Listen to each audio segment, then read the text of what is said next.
Good morning, Wabash. This week speaking at chapel is Dr. Richard Bowen. A native of South Central Pennsylvania, Dr. Bowen earned his BS from Lebanon Valley College. He spent a year singing, conducting, and graduate studies in Munich, Germany. He received his PhD in music and came to Wabash in 2001. Giving his talk titled, "Will the Real Old Wabash Please Stand Up?" Reflections and Revelations regarding Wabash's favorite song, with assistance from the Wabash College Glee Club, Dr. Bowen.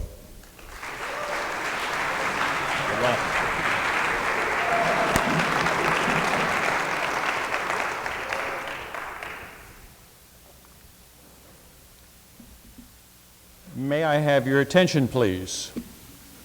May I have your attention, please? Will the real old Wabash please stand up? I repeat, will the real old Wabash please stand up? We're going to have a problem here. When I announced my chapel talk title to the Glee Club about 6 weeks ago, I was not prepared for the reaction. "Wow, we didn't know you were so hip, Dr. Bowen." "Really? I'm hip?" "Yeah, you lifted your title from Eminem." "I did? I don't even know who they are." Suddenly not so hip. I am, in fact, most of the time unhip. Accordingly, the title of today's chapel talk, "Will the Real Old Wabash Please Stand Up?" derives not from Eminem's song, "The Real Slim Shady,"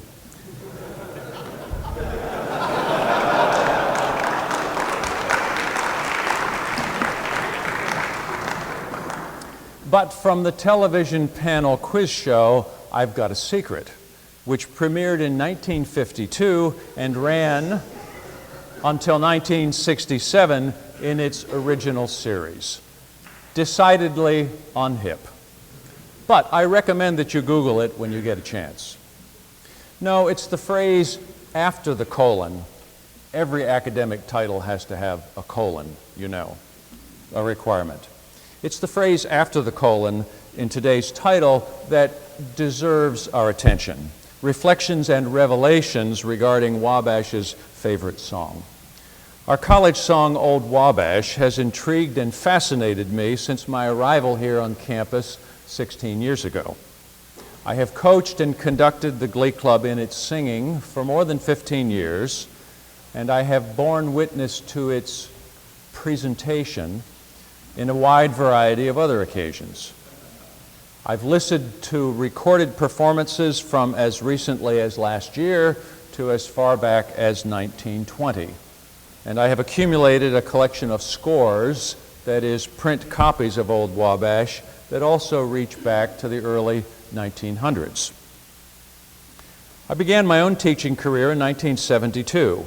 Since that time, I have worn multiple hats, sometimes simultaneously, including music educator, voice teacher, conductor of choral and instrumental ensembles, professional chorister, church musician, and music historian. My PhD degree is in musicology, and when I was in grad school, one of the lit topics of the day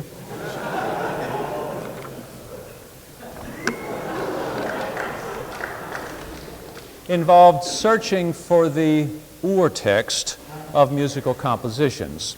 That is, tracing older works of music, often centuries old, back to their original forms. Over the past several years, the possibility of such an investigation of Old Wabash became a rather seductive notion. For although there is much that is known about this song, there is also much that is unknown, or at the very least, unclear. The Robert T. Ramsey archives in Lilly Library contain a number of documents with the potential to shed light on Old Wabash's history. And I know some of you have been there and done research on various aspects of Wabash and its history, including Old Wabash. I would like to thank Beth Swift, archivist, and Linda Petrie, assistant archivist, for identifying and providing relevant scores, journals, and other materials relating to Old Wabash. Okay, this is the point at which I have to admit to the existence of a major challenge regarding today's presentation.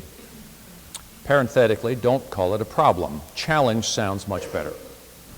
Well, challenge or problem, maybe if I try to visually represent the total amount of information I've identified, the variety of approaches that might be taken, the tantalizing leads that are still to be followed, and the as yet unexplored additional sources that are certainly out there, I end up with a large rectangle that looks sort of like this.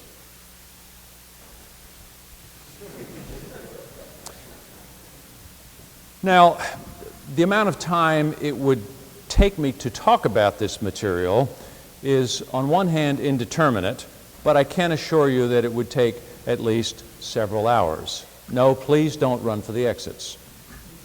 My goal today in our limited time together is to wend a path through the rectangle that is at turns enlightening, intriguing, entertaining, logical, and perhaps even persuasive. Maybe something like this.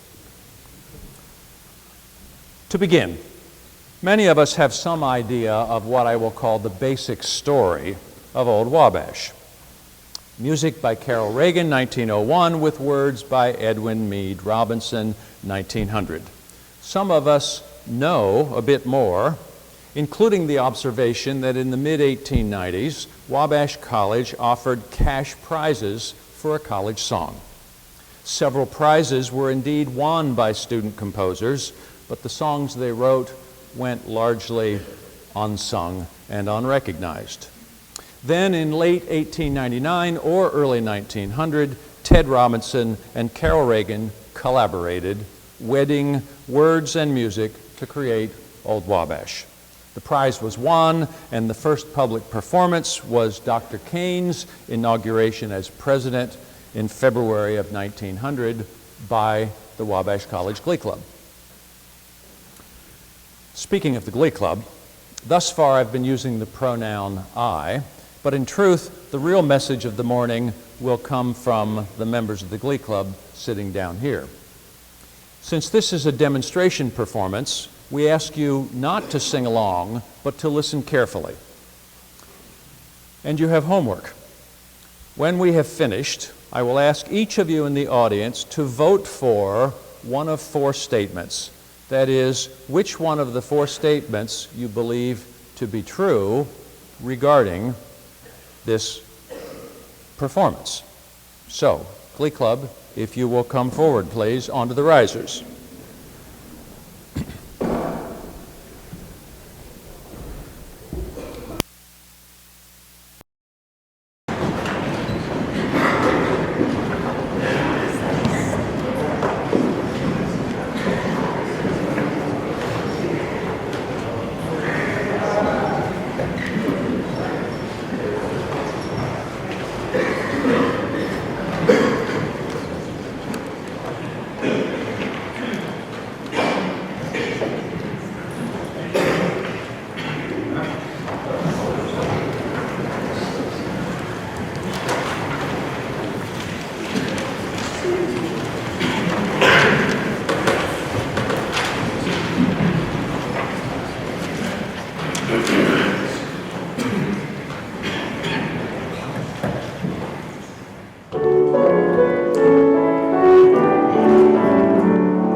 Thank you very much. Okay, here are the 4 statements. I'll read all 4 first so that you may know your choices, so do not vote the first time. Then I'll read each statement a second time and ask you to raise your hand for the particular statement that you believe is correct. Vote for only one.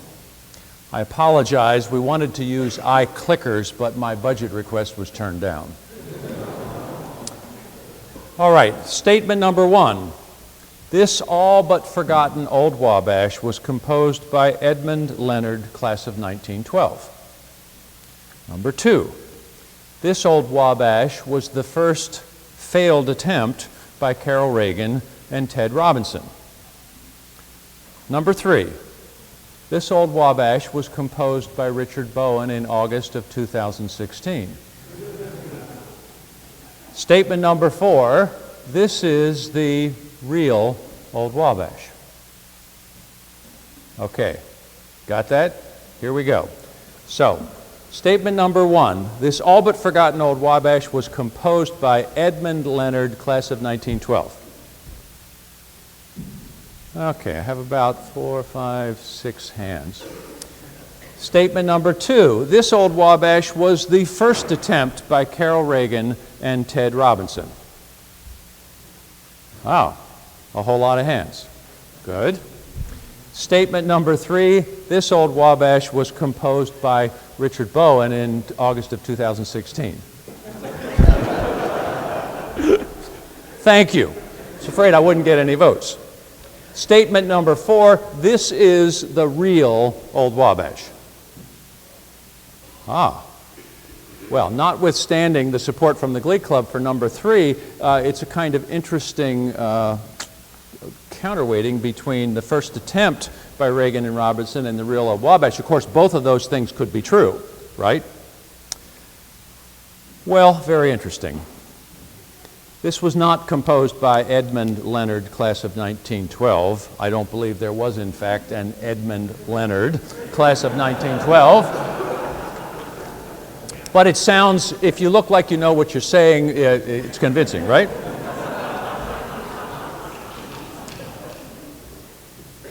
Nor was it the first attempt by Reagan and Robinson. I'll come back to that. As much as I would like to take credit, thank you, no, I am not the composer.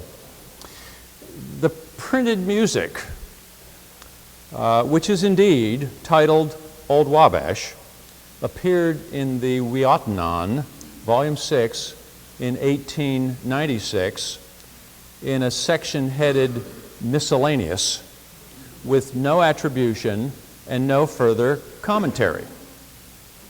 So the most that we can say with certainty is that it was composed in 1896 or earlier by who knows whom. It is, however, an old Wabash.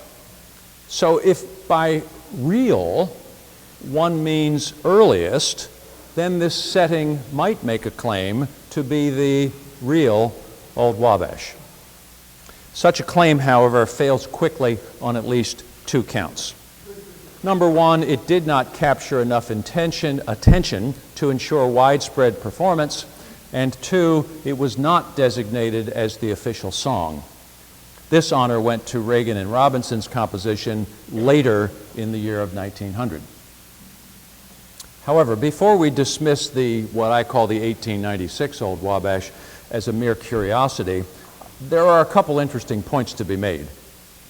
Am I loud enough back there, by the way? You all can hear? Good.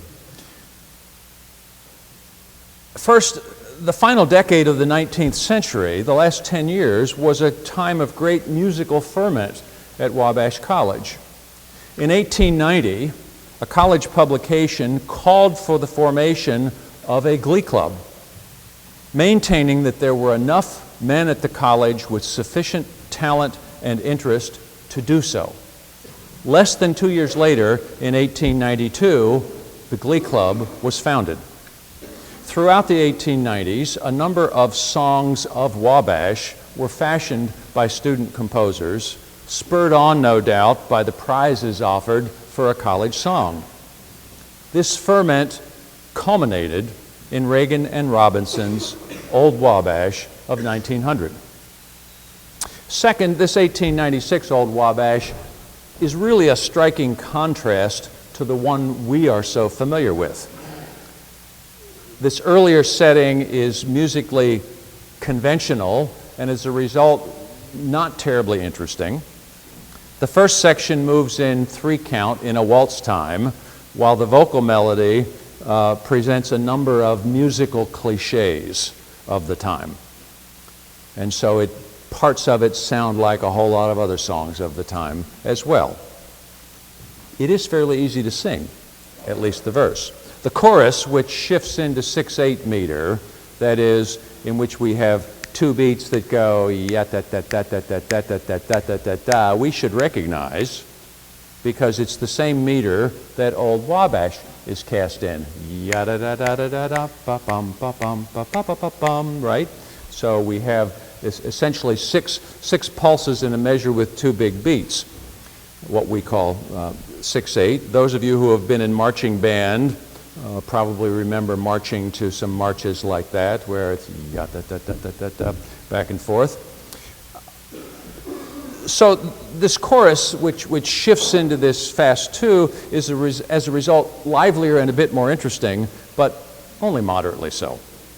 The lyrics are equally unoriginal, calling up phrases that can be found in scores of other college songs and alma maters. Examples include First Flower, Guide of Our Hearts, The Morning of Life, The Nurse of Our Youth, Our Mother Taught Us and Blessed Us, We Stand on the Shore, Wave a Tearful Farewell, As Pilgrims We Visit Thy Halls. If you know very many college alma maters, you'll hear these phrases again and again.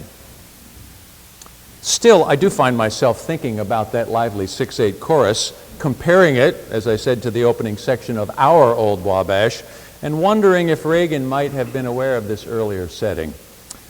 Now, no time to follow that thread today. It's now time to take a right turn and move us a little closer to the heart of the matter.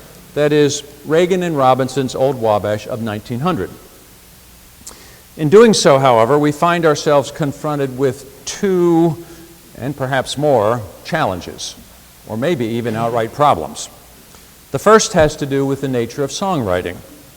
The typical procedure for many songwriting teams is that the lyrics are written first, and then the composer sets those lyrics to music. Now, there is an alternative. It is sometimes the music is composed first, and then the wordsmith fits the lyrics.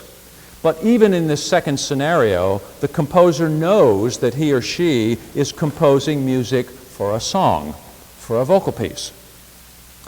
However, in 1899, Carol Reagan, who was a talented young musician and who had organized and was now conducting the college band, had composed a march for the band to play at Dr. William P. Kane's inauguration in early 1900. Reagan and Robinson both took their meals at Cox's, which was a student boarding house on campus. Robinson often stayed around after lunch to listen to Reagan's piano playing. And when in the spring of 1900, a $50 prize was offered for a new college song, $50 in 1900 was a whole lot of money, the two decided to write it. Well, Reagan's march had already been written. So here's what Ted Robinson had to say about the words in a letter to a correspondent at the Crawfordsville Journal Review and reproduced in The Bachelor in May 19, 1944. Robinson says this: "As it turned out, it was a cinch for him," for Reagan, "for he had already made the music up. It was a two-step. Nobody wrote anything but a two-step at that time. A two-step, by the way, was a popular 19th century dance. Step 2, another is the waltz."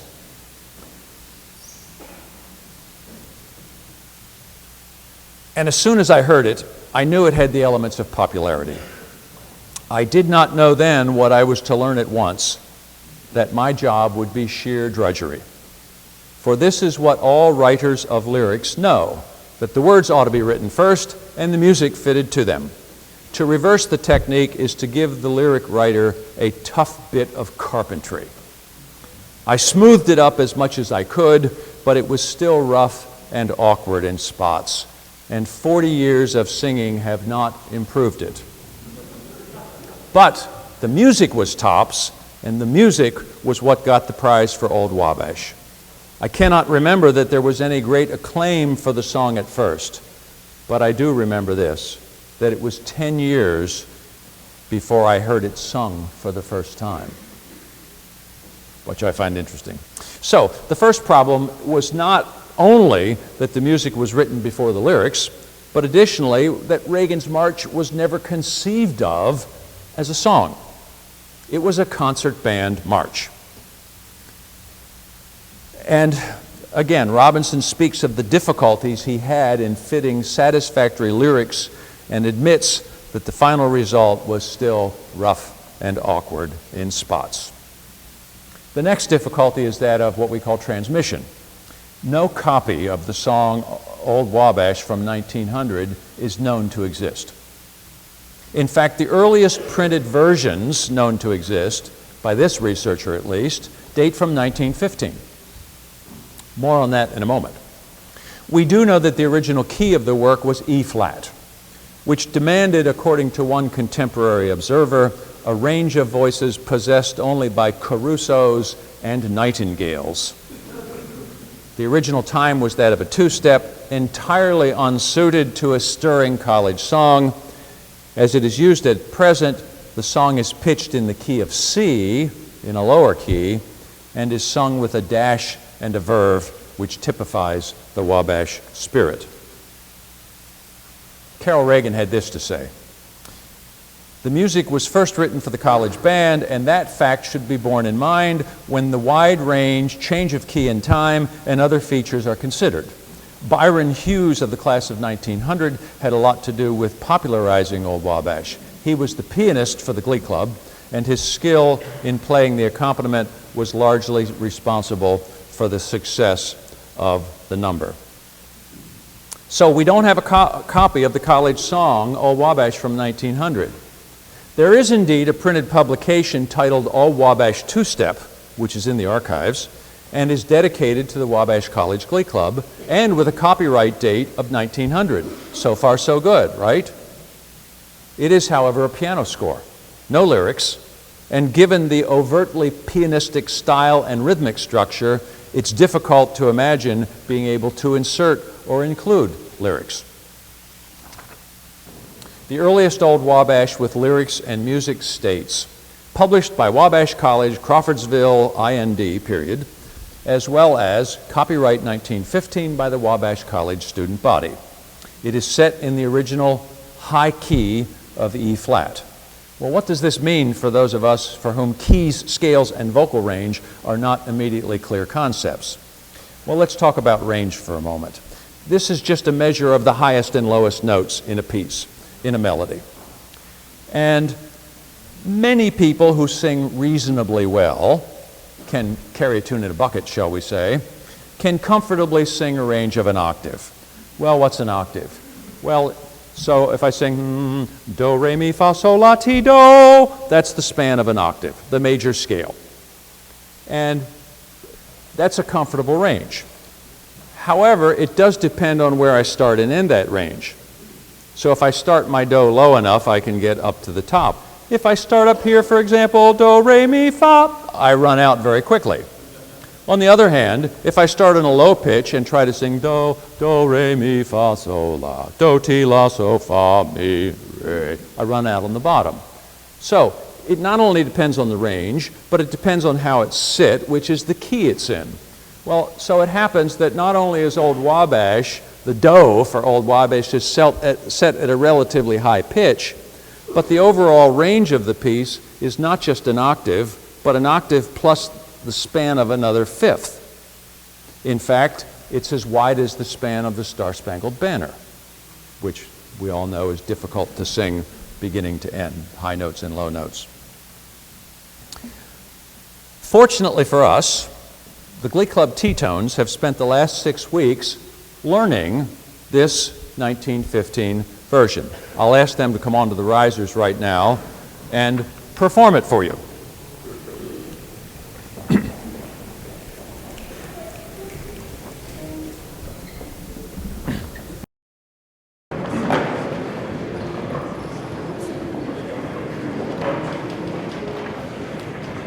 So you'll recognize the melody of Old Wabash. You may or may not recognize right off that it's a little bit higher. I think at some point you will. The other thing you will recognize is that much of the piece is written in 4 parts. That is, it's scored for tenor 1, tenor 2, baritone, and bass. Unlike the Old Wabash we know today, which is a single line melody. So let's hear what it sounds like.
Pitched much higher than is normally sung, and at places the first tenors were positively stratospheric. Because the tenors normally sing higher than the melody in the other parts, they're up on a high A at the very end, which exceeds a kind of typical untrained singer's range by quite a bit.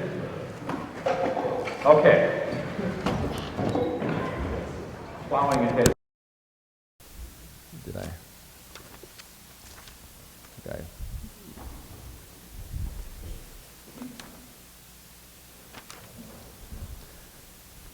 Things are in the wrong place.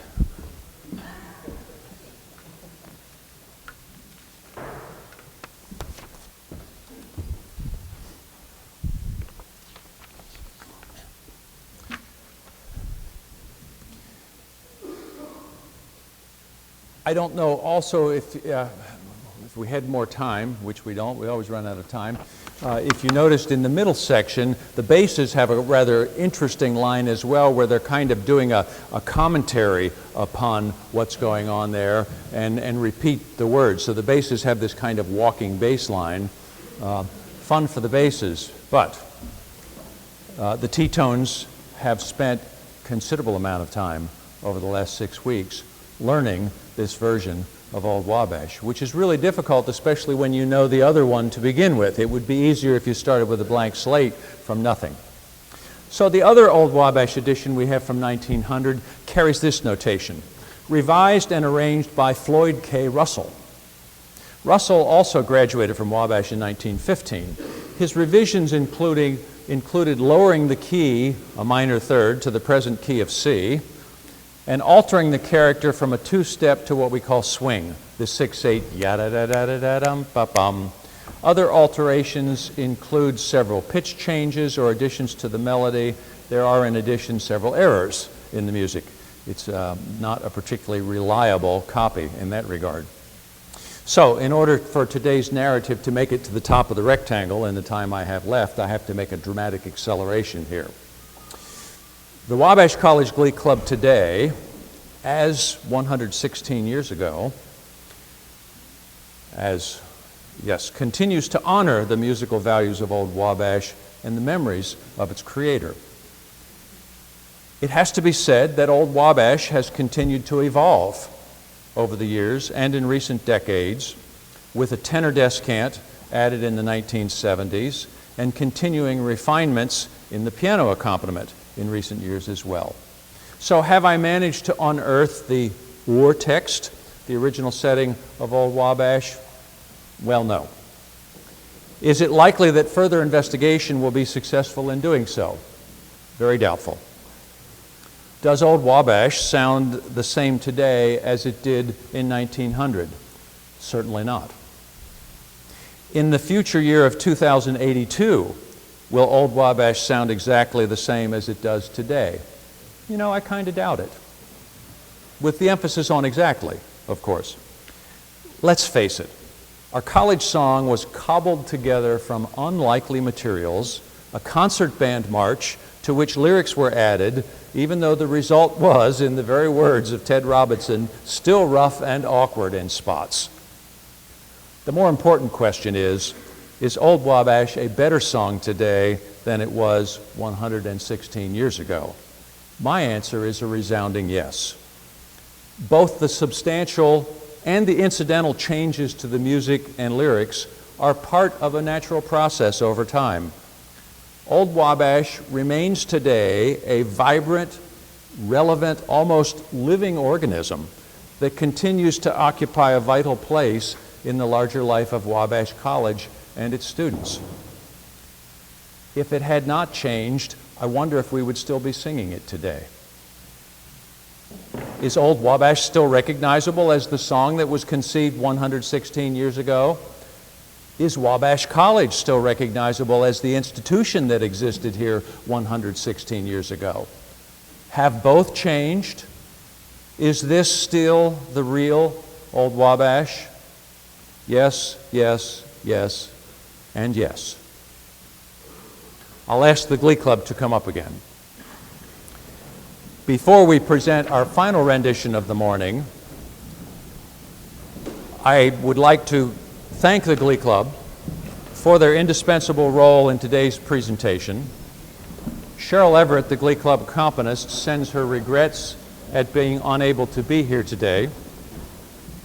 I would especially like to thank Eileen Bowen for her willingness to practice and play today the challenging piano parts of these multiple Old Wabashes.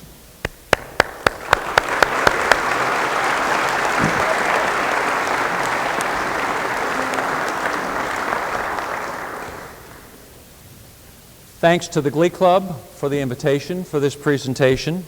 I thank you all for your attendance today, and now we ask that you stand and join the Glee Club in Old Wabash.